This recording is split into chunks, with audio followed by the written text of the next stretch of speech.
Hello everyone, and in today's episode I'm going to go through building the Tamiya Blitzer Beetle. Let's get into it.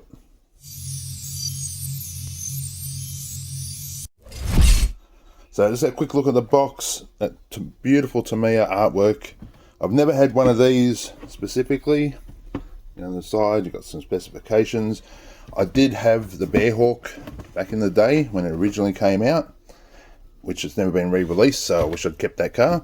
And I did have a Stadium Blitzer in the early 2000s when I found it secondhand at a pawn shop, and the speed controller and charger and battery that came with it was basically the price of what they were asking for the whole set. I ran it once, didn't care for it, sold it.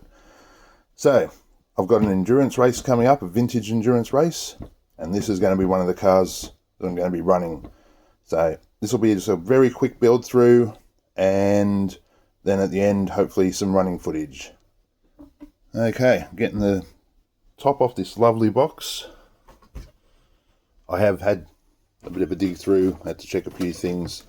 They've got our instructions, usual Tamiya quality, that beautiful body, a whole bunch of bits and pieces.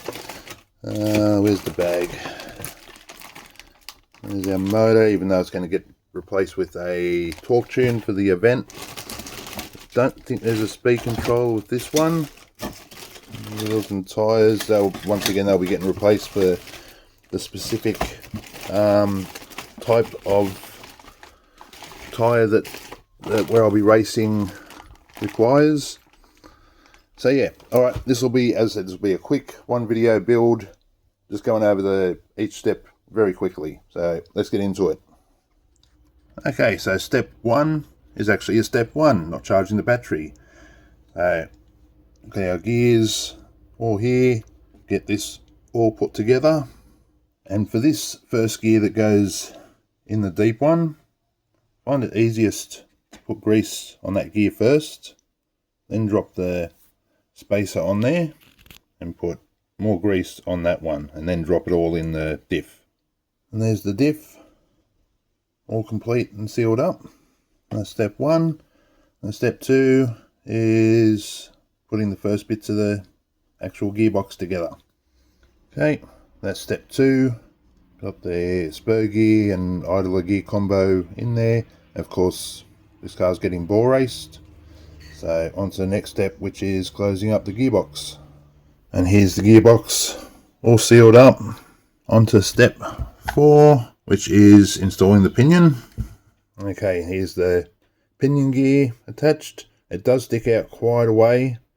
And if you wonder why there's grease on there, it's because even though I do trust Tamiya with their little spaces they give you to sort it, I will always, before I put this cover on, just sit the motor in there and just make sure that it's lined up and not in the wrong spot. So that's the next step, is putting the motor in the gearbox.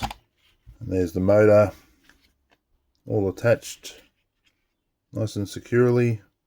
As I said, using a torque tune in it because it's permitted for the race. I could have used a sport tune, but I've used torque tunes in a few races that are set up to use them and find them to be a very reliable motor, so I'm quite happy to keep using one of these.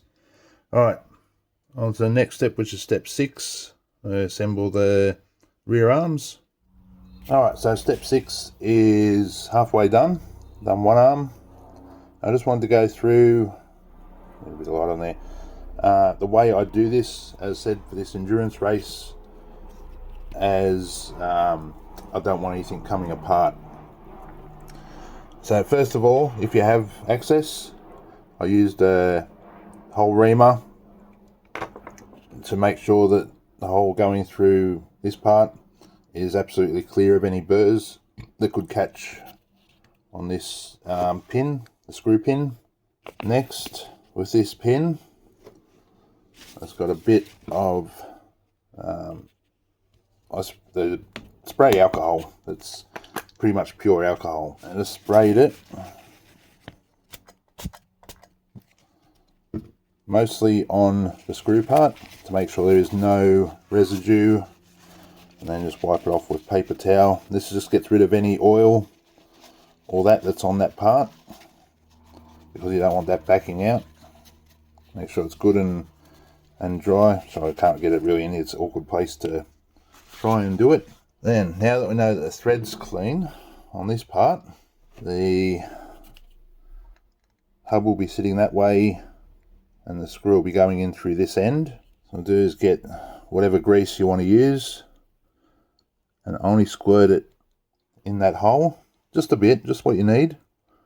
A little bit just on the plastic, just to make sure everything's running free. Then that will sit in there, and by having the grease already in that center hub, when you put this pin in, I'll turn it as it goes, it's only getting grease through here where you want it, and not on the end piece where the screw actually happens, where the screw part is, because it's further in.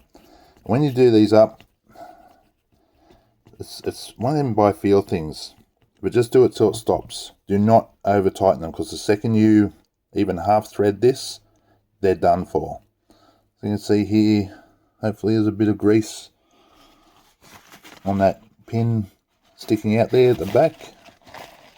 Just clean that up, and there's that done. So now you've only got grease in the center part, you haven't got it on the thread where it can come undone, and hopefully this will keep, because these are common parts that tend to wind out on Tamiya cars. But I'll see how this goes, as they've got a multiple hour endurance race that this will be running in. So I'll report after that if it held together. And that is step 6 done. Okay, step 7 is just installing the rear half shafts or axles. That's them in there with the bearings. This outside one is really loose, it literally fell in there. The inside one was nice and firm, so that's them two, both with the half shafts in there, the axles. What do they call it? Wheel axle, yeah. Alright, so next is putting the gearbox joints and top arms onto the gearbox. Alright, here's step 8 done. Got the arms attached. So I did these opposite to how I did the ones I showed on the arms before. This time I put a little bit of grease on the actual, this is the wrong size one, but the top bit here where the goes through the plastic, and put that through first and then screwed on the arm. This side was nice and easy. This side actually had to move it out a little bit back, the screw, to get that part in there, but at least they're lubed up and got the half shafts sitting in the gearbox now, so it all works with the little O-rings in there. So next is step 9, put the arms onto the rest of it. Okay, there's step 9 all done. Arms are all attached, drive shafts in, everything nice and free. This was a trickier step than the last one, and I'm glad, so glad I have this reamer tool, because the actual holes in the gearbox here, these ones where the shaft goes in, both of them were fairly tight and felt kind of notchy. So that's going to be the first thing to undo those screws, because the pin will catch in that middle part, the arm will move, and the friction will be more on that middle bit than the screw, and that's how they come undone. So that's all done. The outside bits were a bit tedious of get everything lined up and then get the grease on the outside head first, but all done, and it feels very nice and free. So next we're moving on to step 10 and opening up bag B, and be putting up together the front bulkhead. And that there is step 10 done. Front bulkhead, or at least this part's assembled. So now we're on to the uprights and the front arms, which I'll probably combine into one step, because it's pretty easy. Put the pin through the C-hubs and then make up the arms. Okay, so that's step 11 and 12 done. The C-hubs assembled. So I was just putting a screw through that, the the upright, and the upright, what they're called. And then assembling the front arms and connecting the C-hubs. And I must say, as I mentioned before, I've been doing these screws with the alcohol to clean up the thread, make sure there's no grease on there, and I'm glad I'm doing it. I've never done it before, but that's what just came off the front and back of the long black pins. So just these ones that are in the separate screw bag. And you even noticed when I took it out the bag, I'll see if I can get it here quickly out. Yeah, there it is. I don't know if it's coming out. You can see there's like grease and dirt in the bag from what's rubbed off the screws. So I'm wondering if all the years of these screw pins coming undone, if it's just that they need proper cleaning before you put them in. As I said, I've got an endurance race this weekend with this car, so I'll report. I'll probably put this video out after the event, so you'll see at the end if it survived with all the screws intact. Alright, so I'll be over the page to step 13, which I'm assuming will be putting the arms on the bulkhead. And there's step 13, all done, everything moving nice and free. So yeah, next step is 14, which is just lining up the servo and making the servo saver. And then 15 is making up the links, and no one wants to see that stuff. So I'll come back at 16 when we've got all the radio, or the servo at least, installed into the car. And here is step 14, 15 and 16 all done. Get off there. So I've got the servo mounted, the links, the rods done. Which the good thing about these not being turnbuckles is you can just sort of start winding each end on and then just wind them from, you know, hold one end and wind the other. Because they go the same way, they'll just thread on generally pretty evenly, because one gets a bit tighter as it goes down and it'll start screwing in the other end. Servo's all mounted. The receiver plate, which I haven't mounted it yet. I'm going to wait until, the only thing I'm waiting for this kit to arrive now is the speed controller, which should hopefully be here today or tomorrow. Otherwise I'll have to throw another one in for the event. But yeah, so that's that bit done. So next will be step 17. I'll just be installing these two parts with the 4 screws as I said, I'm waiting for the speed controller to arrive. And there's step 17 done. It just goes on with nuts in there. Just be careful when you do them up to hold your thumb on the back there to get these as flat as possible, because if you just let them go where they want, they'll sort of hang down a bit off there, and then they could get snagged on bits on you know, the ground or whatever. Alright, so that's that step. Next is step 18. We'll install the rear shock tower and the rear gearbox. There's step 18 done. This rear shock tower on and the first 2 screws of the gearbox. Next will be step 19 with the bottom rear skid plate. Step 19, that was a nice quick easy one. Just 3 screws to hold on the bottom of the gearbox and this skid plate. So next is step 20, which will be attaching the front body post and then putting it on the chassis. Alright, so that's step 20 finally done. That took a lot longer than it needed.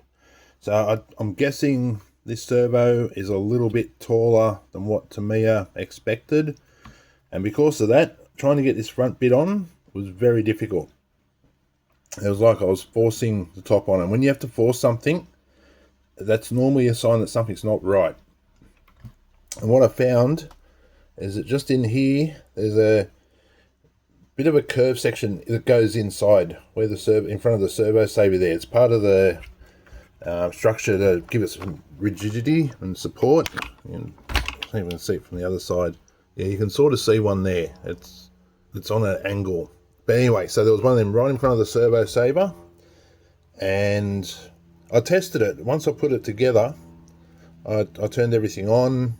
The servo worked, but I mean 20 kilos, it should, you know, move against a bit of plastic. But when I looked at it closely, you could actually see the servo saver was angled down And when I released the front end again, you actually seen the servo sort of move back flat. So I took it back apart and dremeled away that bit, and now it went on then totally fine. So just something to watch out for. If it's difficult to get this front bit on, just check that little bit and maybe grind it away with a Dremel tool or a file, or even just use a knife or whatever.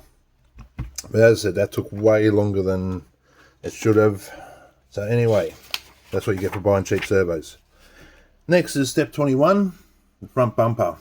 Okay, and with that done, we now have a front end connected.